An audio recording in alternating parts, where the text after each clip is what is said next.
अस्सलामुअलैकुम, आदाब, नमस्ते। आज मस्जिद अब्दुल रसूल में मुस्लिम पर्सनल लॉ बोर्ड के ऐलान पर वक्फ अमेंडमेंट बिल के खिलाफ पुरअमन एहतजाज करते हुए सारे लोग अपने सीधे हाथ पर काली पट्टी बांधकर हुकूमत को ये बात की इत्तला देना चाहते हैं कि हम मुसलमान इस देश के मूल निवासी हैं। हम यहाँ पर हजारों साल से बसते हैं। ये अलग बात है कि हमारे पूर्वज हिंदुस्तान के अंदर इस्लाम धर्म को कबूल करके मुसलमान हो गए।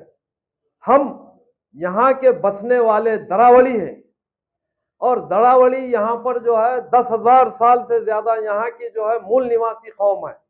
और हम वो दरावली हैं जो इस देश के अंदर हर राजा, हर जो है बादशाह, हर बड़े आदमी के जुल्म को सहकर बर्दाश्त कर कर आने वाले 1,000 साल 1,200 साल पहले इस्लाम धर्म जब इस देश में आया तो इस्लाम धर्म की सारी खूबियों को देखते हुए हमारे पूर्वज इस्लाम धर्म कबूल किए। और इस्लाम धर्म कबूल करने के बाद इस्लाम धर्म का जो एक अनोखा कानून है जिसको वक्फ कहा जाता है, ये वक्फ का कानून अल्लाह का कानून है।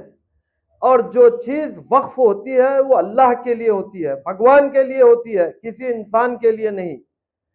तो ये वक्फ अमेंडमेंट बिल जो आप लेकर आ रहे हैं, अल्लाह के कानून में आप दखल अंदाजी कर रहे हैं। अल्लाह के कानून में दखल अंदाजी करना आने वाले वक्त में बड़ा तकलीफ का मामला हो सकता है, क्योंकि हर चीज का फैसला करने वाला ऊपर दूर आसमानों पर बैठा है। आपके हमारे हर अमल का, हमारी हर सोच का फैसला करने वाला ऊपर बैठा हुआ है। आज आपके हाथ में इस देश की पूरी ताकत है। आप उस ताकत के बल पर जुल्म तो कर सकते हैं और जुल्म बर्दाश्त करने की ताकत जिस पर जुल्म किया जाता है उसका होती है, क्योंकि जुल्म करने वाले को भी वही भगवान ऊपर वाला बनाया है और जुल्म बर्दाश्त करने वाले को भी वही भगवान ऊपर वाला बनाया है। तो आप मानवता पर जो जुल्म करने की जो विचार सोच रख रहे हैं, आप इस देश के राजा हैं, आप कर सकते हैं, मगर हमारी आपसे ये अपील है कि आप वक्फ के कानून में मदाखलत ना कीजिए, क्योंकि ये अल्लाह का कानून है, भगवान का कानून है। जो अल्लाह का, भगवान का कानून होता है उसमें जो भी दखल अंदाजी करता है भगवान बराबर उसको सजा देता है।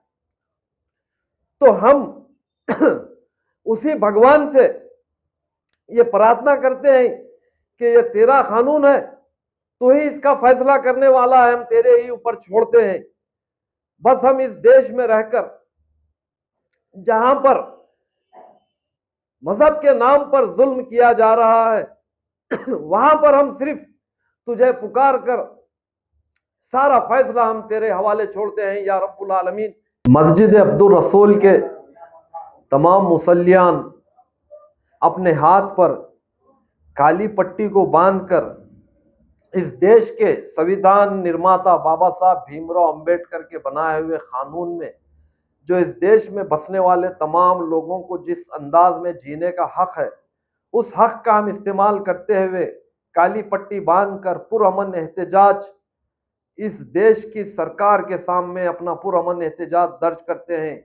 और मस्जिद अब्दुल रसूल के जानिब से जो पुरअमन एहतजाज दर्ज करा रहे हैं उन सारे लोगों को, और मैं खुद भी इस देश के प्रधानमंत्री से यह अपील करता हूं कि आप इस वक्फ अमेंडमेंट बिल के अंदर मदाखलत मत करिए। जो बिल जैसा है ज्यों का त्यों रखिए, ये हमारी अपील है। और एक मिसाल देकर मैं अपनी बात खत्म करता हूं।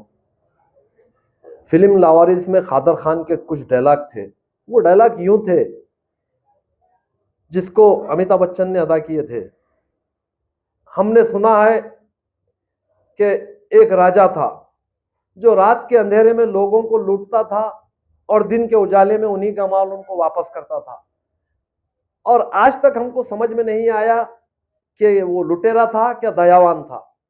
तो आज हमारे प्रधानमंत्री श्री नरेंद्र भाई मोदी भी इसी तरीके का काम कर रहे हैं।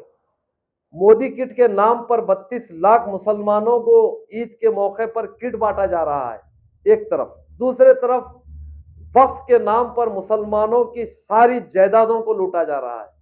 तो ये जो कर रहे हैं हमारे प्रधानमंत्री, ये समझ में नहीं आ रहा क्या मुसलमानों के साथ रहम वाला मामला है या जुल्म वाला मामला है। ऐसा लगता है मोदी जी की दो धारी तलवार, एक धार से मुसलमानों को रहम करम की आस बता रहे हैं और दूसरे धार से मुसलमानों का गला काट रहे हैं। ये कहते हुए मैं अपनी बात खत्म करता हूं।